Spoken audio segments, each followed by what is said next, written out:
Bom, agora vamos conversar com Alexandre Assis. Ele é advogado especialista em aposentadoria rural e vamos falar com ele justamente desses detalhes. Como, quem e quando buscar essa aposentadoria? Alexandre, boa tarde. Boa tarde, Fabélia. Boa tarde a todos os telespectadores. E é um tema de grande valia para as pessoas que estão desempenhando a atividade ali no campo, na zona rural. Alexandre, a gente tem algumas situações e o produtor, aliás, vamos falar, o trabalhador rural, ele consegue a sua aposentadoria com quantos anos de trabalho? Fabélia, até quando a gente fala de trabalhador rural, a gente tem que englobar todas as pessoas que participam daquela cadeia ali no campo. Seja o proprietário, o arrendatário, às vezes um meeiro, um parceiro, como também o empregado rural. Então, todas essas pessoas, elas podem ter sim direito a uma aposentadoria junto ao INSS, a depender da aquisição de alguns requisitos. Eu separaria, em grupos. Por quê?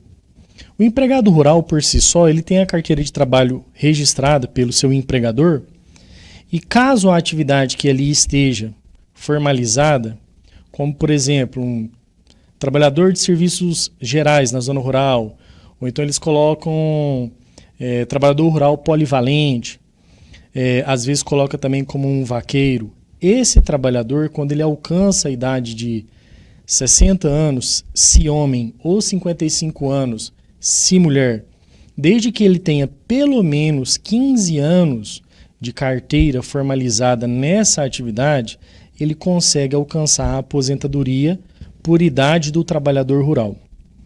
Quando a gente fala da pessoa que efetivamente assume o risco do negócio, e aí, relembro novamente, o proprietário, o arrendatário, um parceiro, um meeiro, ele tem que comprovar essa atividade para o INSS, uma vez que ele não está contribuindo efetivamente, como o caso do empregado, onde já há a retenção e o repasse dessa contribuição para a Receita Federal, que, via de regra, há um mecanismo junto com o INSS que acaba concedendo esse benefício. E como que ele vai comprovar essa atividade?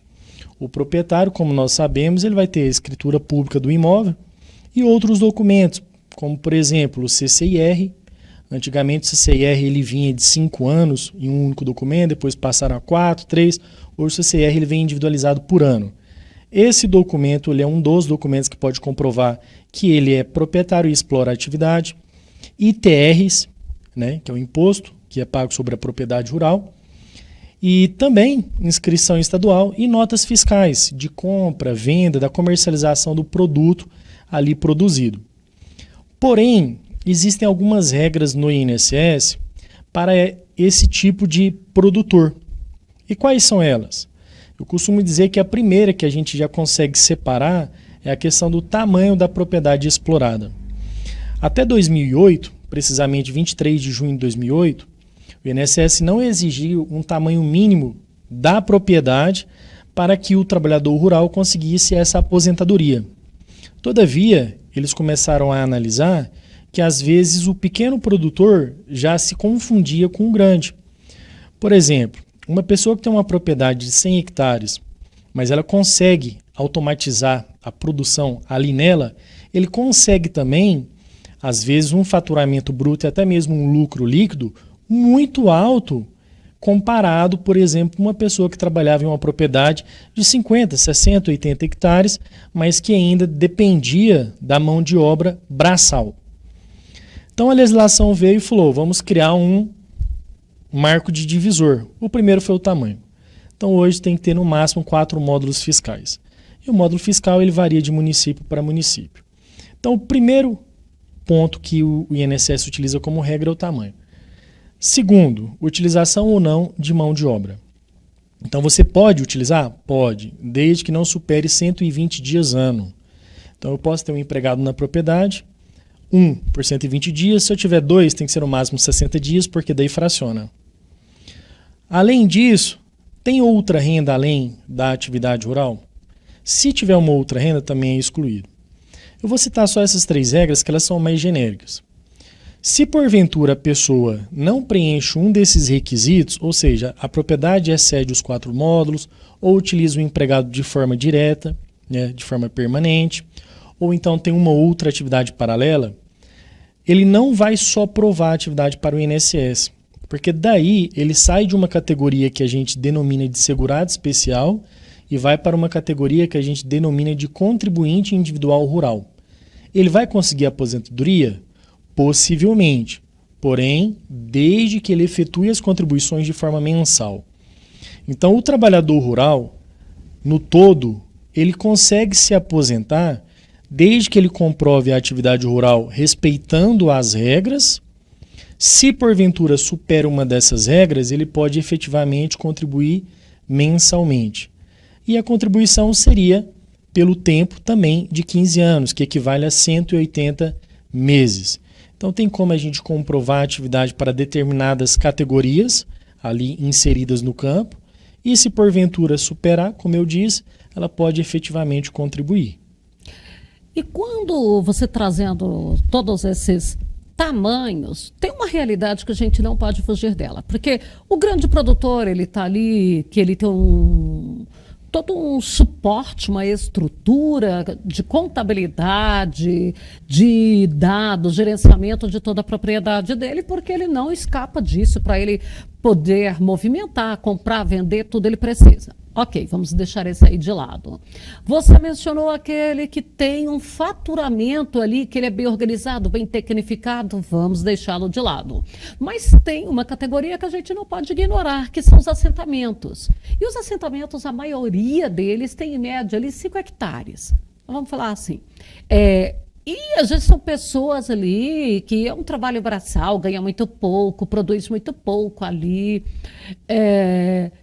E nesse caso, se ele tem uma atividade qualquer de motorista ali que faz um frete, que faz alguma coisa, ele já está fora. Correto, Fabélia. Até já que nós tocamos no assunto de quem faz parte, às vezes, né, dos assentamentos, até na nossa região tem bastante, né? Tem muito, por isso que eu estou aí região até questionando. De Doverlândia mesmo, se eu não me engano, é um dos maiores que existe a nível nacional. A pessoa que faz parte de um assentamento, se ela já estiver legalizada pelo INCRA, às vezes ela já tem o título da propriedade. Tá fácil. Sim. Antes dela adquirir esse título de propriedade, o INCRA fornece um documento que chama CCU, que é um contrato de concessão de uso. Então a pessoa passa, vamos dizer assim, por um purgatório, se eu não me engano, de 10 anos, até o INCRA vir formalizar e entregar o título definitivo da propriedade. E que esses 10 anos a gente sabe que também não são cumpridos. Isso, ultrapassa bastante. Até no último ano teve uma entrega muito grande de títulos no estado de Goiás. Até eu tenho um amigo próximo que fazia parte da superintendência do INCRA ali em Goiânia. Então eu participei assim das publicações que ele fez em relação às entregas e aos dados que eles apresentaram em relação ao grande número de entrega comparado aos anos anteriores. Uhum. Então, assim, muitas vezes a pessoa espera 15, 20 anos para conseguir esse título definitivo. Mas isso não é um empecilho, né? Não é um obstáculo para essa pessoa junto ao INSS. Por quê?